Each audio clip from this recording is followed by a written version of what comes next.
ఏండోయ్ ఉన్నారా? ఉంటే ఒకసారి అలా చూసేయండి. మినీ వ్లాగ్లో చెప్పాను కదండి ఆనపకాయతో కర్రీ వండుతున్నానని. ఆ కర్రీ ఇదేనండి. ఎలా చెయ్యాలో చూసేద్దాం వచ్చేయండి. ఆనపకాయతో డిఫరెంట్గా మా గోదావరి వాళ్ళ స్టైల్లో ఆనపకాయ కలబెట్టడం అండి. ఆనపకాయ పులుసు అంటారు, ఆనపకాయ కలబెట్టడం అంటారు, ఆనపకాయ తాలింపు అంటారు. ఇంకా ఏమన్నా పేర్లు ఉన్నాయంటారా? నాకైతే ఆ మూడే తెలుసు. మీకు ఒకవేళ తెలిసి ఉంటే కామెంట్ సెక్షన్లో కామెంట్ చేయండి. ఏమీ లేదండి, ఫస్ట్ అయితే ఆనపకాయని చెక్కేసుకుని చిన్న చిన్న ముక్కలుగా కట్ చేసుకోవాలి. కట్ చేసుకున్న ఆనపకాయ ముక్కల్ని బాగా కడుక్కొని ఒక గిన్నెలో వేసుకుని దాంట్లోనే పొడవుగా చీరుకున్న పచ్చిమిర్చి అలాగే ఉల్లిపాయలు కూడా వేసుకుని టమాటాలు కూడా కట్ చేసి వేసుకోండి. అందులోనే కొంచెం పసుపు అయితే యాడ్ చేసుకుని చిన్న గ్లాస్ వాటర్ అయితే వేసుకుని స్టవ్ పై పెట్టేసి మొత్తం మిక్స్ అయ్యేలా బాగా కలుపుకోండి. వాటర్లోని ఆనపకాయలో కూడా వాటర్ ఊరుతుంది కదండి, అందుకే తక్కువే వేసుకోండి వాటర్, లేకపోతే పొంగిపోతుంది. ఇప్పుడైతే బాగా మిక్స్ చేసేసుకుని మూత పెట్టేసి మీడియం ఫ్లేమ్లో అయితే ఒక 15 నిమిషాలు అయితే వదిలేయండి.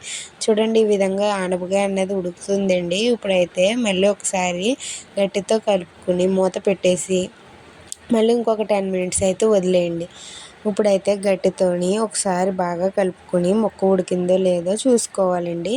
ఆనపకాయ అనేది పర్ఫెక్ట్గా ఉడకాలండి, మెత్తగా ఉడకాలండి, లేకపోతే బాగోదండి. ముక్క ఉడికిందో లేదో చూసుకోండి. ఈ కర్రీ మీరు ఎప్పుడైనా ట్రై చేశారండి? ఇదైతే మా అమ్మ మా అత్తయ్య వాళ్ళు బాగా వండుతారండి. నేను ఇదే ఫస్ట్ టైం చేయడం అయితే వాళ్ళ దగ్గర నేర్చుకున్నానండి. టేస్ట్ అయితే చాలా బాగుంటుందండి. ఆనపకాయ చలవ కదండి, హెల్త్కి కూడా మంచిది కదా.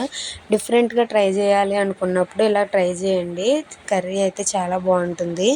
దాంట్లో అయితే కొంచెం చింతపండు అయితే యాడ్ చేసానండి. ఇప్పుడు ముందే వేసుకోకూడదండి, కొంచెం ఉడికిన తర్వాతే చింతపండు యాడ్ చేసుకోవాలండి. ఎందుకు వేసుకోవాలంటారేమో, నాకు కూడా తెలియదండి. వాళ్ళు ఎలా చెప్తే నేను అలాగే చేశాను. చింతపండు వేసి మళ్ళీ ఇంకొక 10 మినిట్స్ అయితే ఉడకనివ్వండి. చూడండి ఎంత బాగా మెత్తగా అయిందో. ఇప్పుడైతే మళ్ళీ ఒకసారి చింతపండు అంతా అందుట్లో మిక్స్ అయ్యే విధంగా కలుపుకోవాలండి. కలుపుకున్నాక ముక్క ఉడికిందో లేదో చెక్ చేసుకోవాలండి. ఆనపకాయ ఇష్టంగా తినలేని వాళ్ళు కూడా చాలా ఇష్టంగా తింటారండి. దీని కాంబినేషన్ అప్పడాలు కానీ, గుమ్మడి వడియాలు కానీ, పిండి వడియాలు కానీ వేపుకొని పక్కన పెట్టుకుని తింటే ఉంటుందండి. నా సామి రంగా సూపర్ అంటే సూపర్ ఉంటుందండి.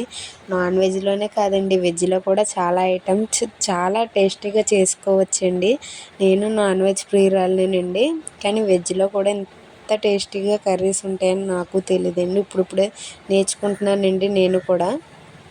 ఇప్పుడైతే బాగా ఉడికిన తర్వాత పప్పు గుత్తితో కానీ ఇలాగ పీలర్తో కానీ బాగా మెత్తగా చేసుకోవాలండి. మొత్తం పచ్చిమిర్చి, ఆనియన్స్, టమాటా ఇవన్నీ మెత్తగా స్మాష్ చేసుకోవాలండి.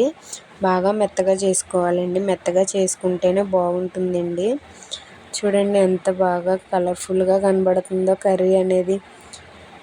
సార్ మీరు కూడా ఇంట్లో ట్రై చేయండి. ట్రై చేసి ఎలా వచ్చిందో కామెంట్ చేయండి. చూడండి ఎంత మెత్తగా తయారైంది. ఈ విధంగా వచ్చే విధంగా మెత్తగా చేసుకున్నాక దాంట్లో తాలింపుగా అయితే వేసుకోవాలండి.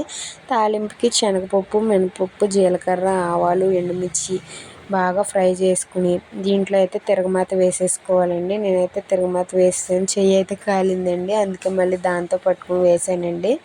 తాలింపు అసలైన టేస్ట్ ఇస్తుందండి. తాలింపు పర్ఫెక్ట్గా చేసుకున్నారంటే కూరకి తిరగలేదండి. ఒకసారి అయితే మీరు కూడా ట్రై చేయండి.